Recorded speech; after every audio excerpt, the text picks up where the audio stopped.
व्यवव्रत समाज सेवी ढूंग जी, समानाराम जी, अंजी, आपके यहां से पंचायत समिति सदस्य, आपके स्कूल के प्रधानाचार्य जी, स्कूल के तमाम स्टाफ, मंच पर और मेरे सामने उपस्थित बुजुर्ग, युवा साथियों, माताएं, बहनें, प्यारे बच्चों, ये मेरा दूसरा वार्षिक उत्सव का प्रोग्राम है जो आज सुबह से मैं अटेंड कर रहा हूं और जिसके अंदर मैं अपनी हाजिरी दे रहा हूं। अब से पहले जिस स्कूल में मैं गया वो डसाना का स्कूल था और एक छोटे से गांव के अंदर उस स्कूल में जब मैं गया तो गांव के लोग, वहां के बच्चे अपने आप को बड़ा प्रफुल्लित और खुश महसूस कर रहे थे। तो जब उनसे बात हुई तो उनका सिर्फ ये कहना था कि हमारे स्कूल को 10वीं स्कूल को 12वीं करवा दिया, इसके लिए सरकार के और आपका धन्यवाद देना चाहते हैं। और यही कारण कि हम लोग बड़ी भारी तादाद में यहां पे उपस्थित हैं। तो मेरा आप लोगों को ये कहना है कि मात्र डसाना ही नहीं, अपितु डीडवाना के एक ही झटके में 17 स्कूल सेकेंडरी से सीनियर सेकेंडरी क्रमोन्नत में एक ही झटके में। और ये एक ऐसा ऐतिहासिक कदम है इस बजट में राजस्थान सरकार के द्वारा लिया गया कि आज राजस्थान डीडवाना में कोई भी स्कूल सेकेंडरी स्कूल नहीं, या तो 8वीं तक या 12वीं तक।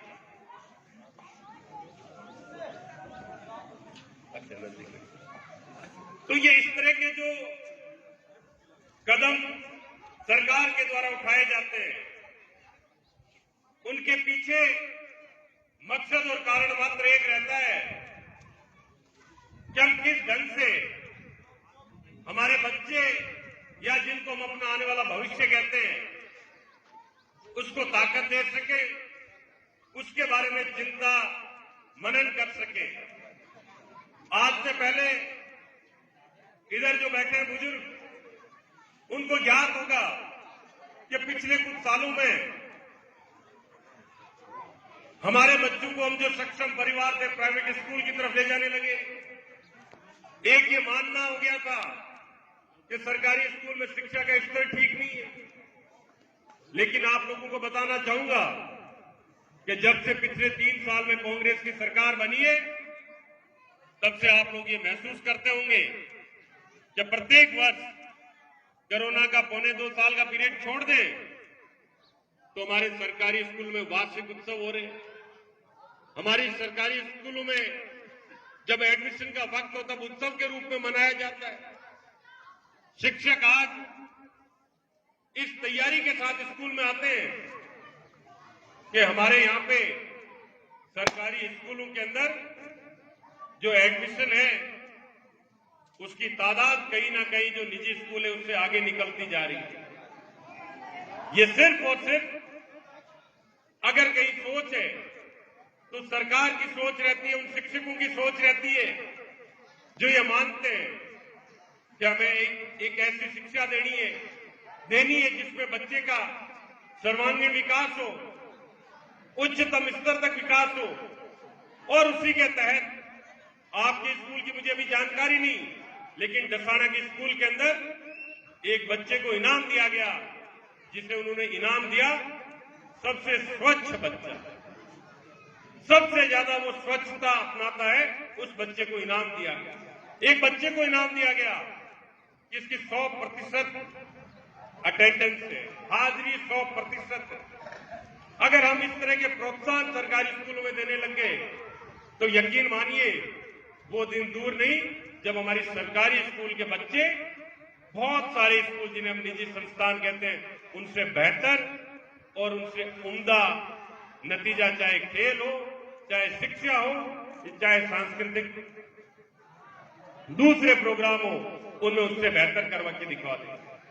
मैं आज के उन तमाम शिक्षकों को मेरी तरफ से धन्यवाद देना चाहता हूं जो ये लगातार मेहनत करते हैं।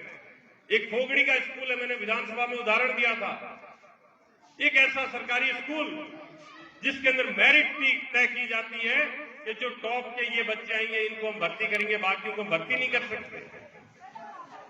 ये व्यवस्था एक सरकारी स्कूल को देखने को मिलती है और इसका अनुकरण बहुत सारे लोग कर रहे हैं, बहुत सारे सरकारी स्कूल कर रहे हैं और सरकार की तरफ से कहीं कोई कमी नहीं रखी जाती है। आप लोगों को जितना ज्यादा शिक्षा और चिकित्सा के अंदर सरकार कर सकती है उतना करने की कोशिश करती है। हम लोगों की तरफ से हमें जो बताया जाता है, हम लोग ये कोशिश करते हैं कि आपकी जो भी मांगे उसको पूरा किया जाए। आपके पीड़वा के अंदर मेरे विधायक बनने के बाद एक पशु चिकित्सालय की घोषणा स्वीकृति मैंने करवाई। जो पहला बजट था, इंदिरा गांधी नहर परियोजना के तहत गांव के अंदर आज आप देखेंगे पानी की स्थिति बहुत सुधर गई। इधर जो ढाणी है इसके अंदर सुधर गई। बिजली ढाणी में, उत्तरादी ढाणी में मेरी जानकारी में दिक्कत है। मैंने अभी बिजली ढाणी के अंदर एक 3 फेज का ट्यूबवेल करवाया, पानी नहीं निकला। उसके तुरंत बाद एक सिंगल फेज फिर करवाया, पानी नहीं निकला। धरती का धन है, ना मेरे बस का है, ना आपके बस का है, ना सरकार के बस का है, वो सिर्फ ऊपर वाले के बस का है। लेकिन हमारी ये कोशिश है कि हम काम काज करें, लोगों की सुविधाओं, लोगों की जो आम जन की जो जरूरत है उसको पूरा करें। आपके यहाँ गौशाला चल रही है, डूंग जी उसको संभालते हैं, उसके अंदर एक 3 फेज की ट्यूबवेल की मांग थी, वो मैंने पूरी करवाई। आपके गांव के अंदर विद्युत कटौती की बड़ी भारी दिक्कत रहती थी, जब बडाबरा से लाइन आती थी, उसके लिए कल्याणपुरा से सीधा विद्युत कनेक्शन करवाया। पिछले 3 वर्षों में 10 यहाँ ग्रेवल सड़क बन गई, सार्वजनिक 6 बड़े शौचालय बन गए, तमाम तरह की आपके यहाँ बिजली के जो ढाणी में कनेक्शन थे। मैंने कोशिश की कि कोई भी ऐसा व्यक्ति बिजली से वंचित नहीं रहे, जिससे ढाणी के अंदर सस्ती और सुलभ बिजली आपके यहाँ में हमने कोशिश की कि आप लोगों को मिले। और तो और अभी पीछे जो बजट आया, इसमें आप लोगों ने देखा होगा, मुख्यमंत्री महोदय ने 50 यूनिट तक जो गरीब आदमी बिजली काम में लेता है उसको पूर्णतया मुफ्त कर, पूर्णतया मुफ्त। 200 यूनिट तक जो व्यक्ति काम में ले रहा है उसको 3 रुपए का अनुदान प्रति यूनिट दिया जा रहा है। 300 यूनिट तक जो काम में ले रहा है उसको 2 रुपए का प्रति यूनिट अनुदान दिया जा रहा है। 3 फेज के कनेक्शन जो है उसके अंदर 1000 रुपए तक प्रतिमाह छूट दी जा रही है, सरकार की तरफ से बिजली का बिल भरा जा रहा है। अभी बजट के अंदर आपने देखा होगा, हमारे यहाँ डीडवाना में जो अस्पताल है उसको जिला अस्पताल बना दिया गया। मोलासर उप तहसील थी, उसको तहसील बना दिया गया। मोलासर के अंदर ट्रैफिक की दिक्कत, बाईपास बना दिए। आप अपने यहीं पे तोसीना के अंदर पशु चिकित्सालय जो उच्च कैटेगरी का होता है, फर्स्ट ग्रेड का उच्च पशु चिकित्सालय बना दिया गया। अपने यहीं पे मंडूकला के अंदर आप लोग देखते होंगे, यहां से 3 किलोमीटर तक दूर जाते हैं तो एक भव्य CHC, एक अस्पताल का निर्माणाधीन है, वो काम चालू है। तमाम तरह के सरकारी कामकाज हैं, उसके अंदर कोई कमी विकास की आप किसी भी गांव में जाके देखिए, कमी कहीं नहीं। 3 साल में से पौने 2 साल कोरोना के अंदर निकले, हालात बद से बदतर रहे, उसके बाद भी हमसे जो बन पड़ा वो सबसे बेहतरीन करवाने की कोशिश की। ये आपके सरपंच साहब लगातार मुझसे मिलते हैं, नाराजगी जताते हैं कि चेतन ये काम नहीं हुआ, MLA साहब ये काम नहीं हुआ। लेकिन मैं ये मानता हूं कि जो व्यक्ति सतत कोशिश करता है, आपकी मांगों को पूरी करने की कोशिश करता है, वो कहीं ना कहीं सफलता भी पाता है। लेकिन ये बात दीगर है हम ट्यूबवेल के लिए पैसा ला सकते हैं, सैंक्शन करवा सकते हैं, धरती में पानी नहीं निकले, वो मेरे बस का या आपके सरपंच साहब का, सरकार के किसी के बस का नहीं। मैं ये चाहूंगा कि आप लोग जो भी आदेश दें उसको हम पूरा करवाएं, लेकिन आप लोग लगातार प्रयासरत रहें। आपकी कोई भी डिमांड हो, 10 लाख रुपए का, उससे पहले एमएलए लैंड से मैंने आपके गांव में काम किया था जब इनसे पूर्व में सरपंच साहब थे। आप लोग लगातार सतत प्रयास करते रहे कामकाज के मामले में। अभी यहां बहुत सारे सरकारी टीचर हैं, शिक्षक हैं, सरकारी कर्मचारी हैं, उनके लिए बड़ा ऐतिहासिक फैसला हमारी सरकार ने लिया था कि ओल्ड पेंशन स्कीम चालू कर दी, जिसका न्यू पेंशन स्कीम का सरकारी कर्मचारी विरोध कर रहे थे। विधानसभा का सत्र चल रहा है, बीजेपी के कोई नेताजी बोल रहे थे, उन्होंने विरोध कर दिया कि आपने गलत लागू कर दी है, गलत काम किया है, इससे घाटा हो जाएगा। तो जब हमारे मुख्यमंत्री जी ने जवाब दिया तो उनका यह कहना था कि सरकारें घाटे और नफे के लिए नहीं होती है, सरकारें सिर्फ और सिर्फ जनता के भले के लिए होती है। अगर घाटा और नफा देखते रहे तो सरकार एक प्राइवेट कंपनी बनकर रह जाएगी, जैसा कि हिंदुस्तान में होता आ रहा है। आप लोगों ने देखा होगा रेल का निजीकरण हो रहा है, हवाई जहाज का निजीकरण हो रहा है, एलआईसी का निजीकरण हो रहा है।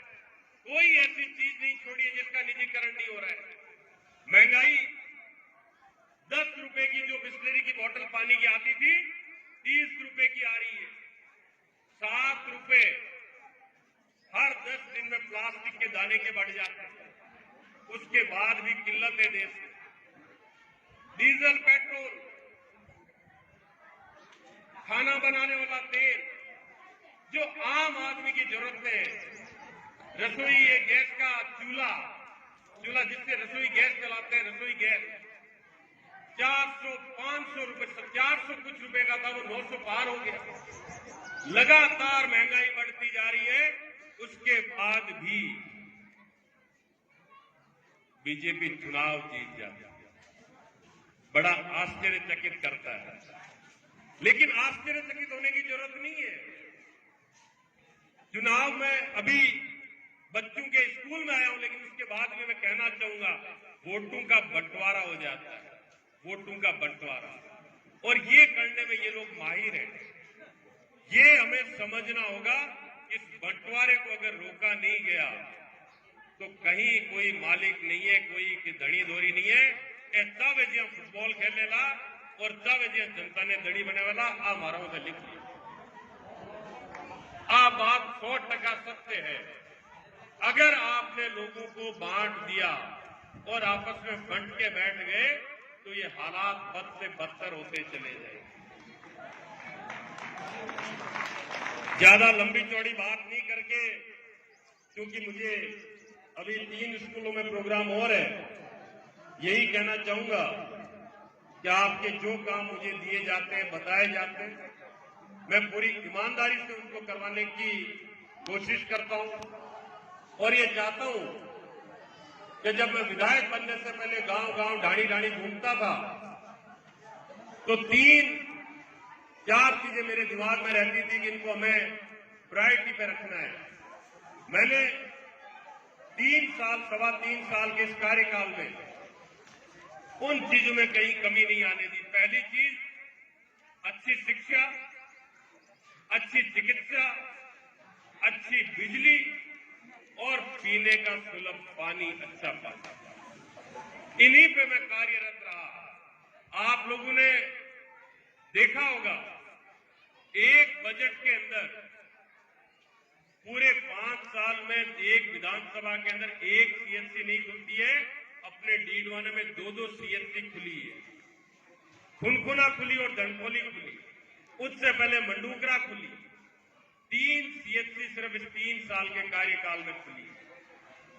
हमारे बांगड़ अस्पताल को जिला अस्पताल बना दिया। उसके अलावा 3 करोड़ रुपए से ज्यादा का काम सिर्फ आपके और मेरे जैसे साधारण आदमी, जिसने किसी ने 1000 दिए, किसी ने 2000 दिए, वो करके हमने डीडवाना के अस्पताल में करवा दिया। जितने डॉक्टर आज आपको डीडवाना अस्पताल में मिलते हैं, नागौर के जिला अस्पताल में नहीं मिलेंगे, उतने डॉक्टर आप वहां कार्यरत हैं।